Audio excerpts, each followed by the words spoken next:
J'ai l'impression de mendier l'amour de mon homme. J'ai l'impression de le supplier. J'ai l'impression de lui courir après. Je me sens humiliée dans mon rôle de femme. Comment faire? Comment faire pour arrêter d'avoir ce sentiment d'humiliation, ce sentiment de lui courir après? C'est la question que certaines d'entre vous vous posez, donc je vais vous répondre aujourd'hui. Ce qu'il faut comprendre, c'est il faut savoir faire la distinction entre ce que vous contrôlez et ce que vous ne contrôlez pas. Ce que vous contrôlez, c'est vos sentiments, vos actions, c'est vos émotions, vos pensées. Ça, vous les contrôlez, personne ne pourra les contrôler à votre place. Par contre, ce que vous ne contrôlez pas, c'est la réaction de votre homme.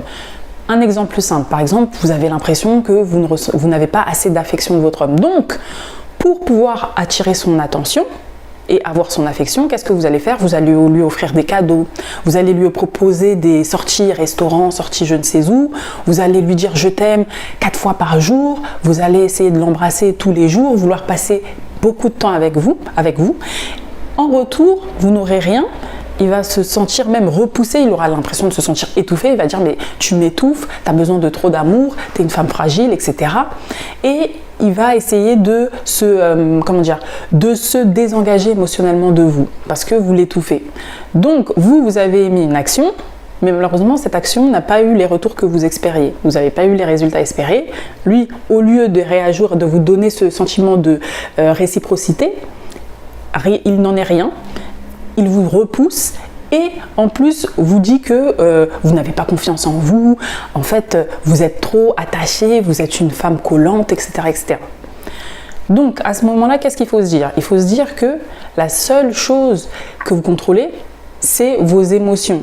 Le problème, c'est que pour la plupart, vous faites tout ça pour avoir un retour de sa part, pour avoir des résultats de sa part. Donc tout ce que vous faites, lui envoyer des messages, lui dire je t'aime, etc. C'est uniquement le seul but, c'est d'avoir ce sentiment de réciprocité, qu'il vous retourne l'appareil.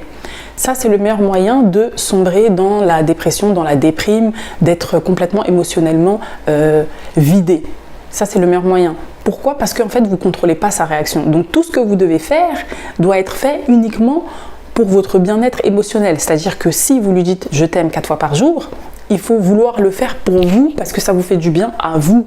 Si vous vous proposez des restaurants, des machins, des sorties, c'est pour vous, pour apprécier les sorties, pour passer du moment avec lui, effectivement, mais surtout et avant tout pour vous. Tout ce que vous faites, en fait, doit être fait pour vous. Comme ça, si ça ne fonctionne pas, si vous n'avez pas le retour, si vous n'avez pas de retour, tant mieux parce que vous aurez passé un bon moment, parce que ça vous aura fait quand même du bien. Et si vous avez un retour, tant mieux. Pourquoi? Parce que tant mieux, il vous montrera qu'il vous aime en retour. Par contre, sachez une chose, c'est que il faut aussi contrôler vos émotions. C'est-à-dire que quand il ne réagit pas bien, il ne faut pas sombrer dans une détresse émotionnelle, vous dire que le problème c'est vous. Il ne faut pas vous dire que c'est parce que je ne suis pas assez belle, pas assez intelligente, pas assez ci, pas assez cela. D'où l'importance, et je le redis, je le répète, de le faire uniquement pour vous, pour votre bien-être émotionnel.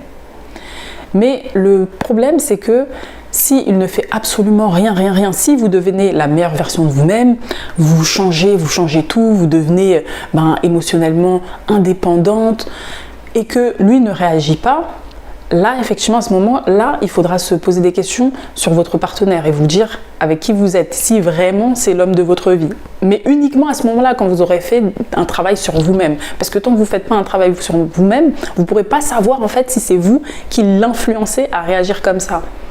Si ça se trouve, vous l'étouffez vraiment et c'est pour ça qu'il réagit comme ça.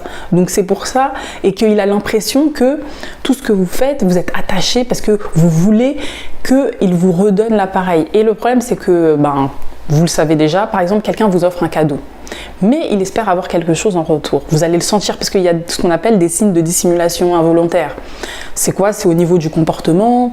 Peut-être que la personne elle va trembler, sa voix va trembler. Peut-être qu'elle va utiliser des mots qu'elle n'utiliserait jamais dans cette situation. Peut-être qu'elle va avoir un regard non fixe, qu'elle va commencer à changer de regard. Il y a plein de signes qui montrent que en fait la personne elle est en stress, elle est en attente, en demande. Donc même si vous le dites, même si la phrase est bien tournée, je t'aime, tu sais que je pense à toi, etc. Même si c'est bien tourné, malheureusement, il y a ce qu'on appelle les signes de dissimulation et ça, vous ne pouvez pas les contrôler. Seules vos émotions peuvent les contrôler en fait. Vous ne contrôlez pas vos actions. C'est vos émotions qui contrôlent vos actions. Donc c'est pour ça que les intentions derrière ce que vous faites sont très importantes. C'est le pilier de tout ce que vous allez faire. Si les intentions sont mauvaises, il va le ressentir. Si les intentions sont bonnes, il va le ressentir. Donc, vous devez absolument faire ce travail-là avant de savoir si le problème vient de lui. J'espère que cette vidéo aura été claire. Si vous avez des questions, vous me les posez directement en commentaire. Si vous avez des questions sur votre situation spécifique, vous les mettez en commentaire. Ou si vous avez honte, vous voulez que personne le sache, vous me les envoyez directement par mail. Comme ça, j'y répondrai en vidéo. Et sinon, je vous dis à bientôt. Prenez soin de votre santé mentale et physique.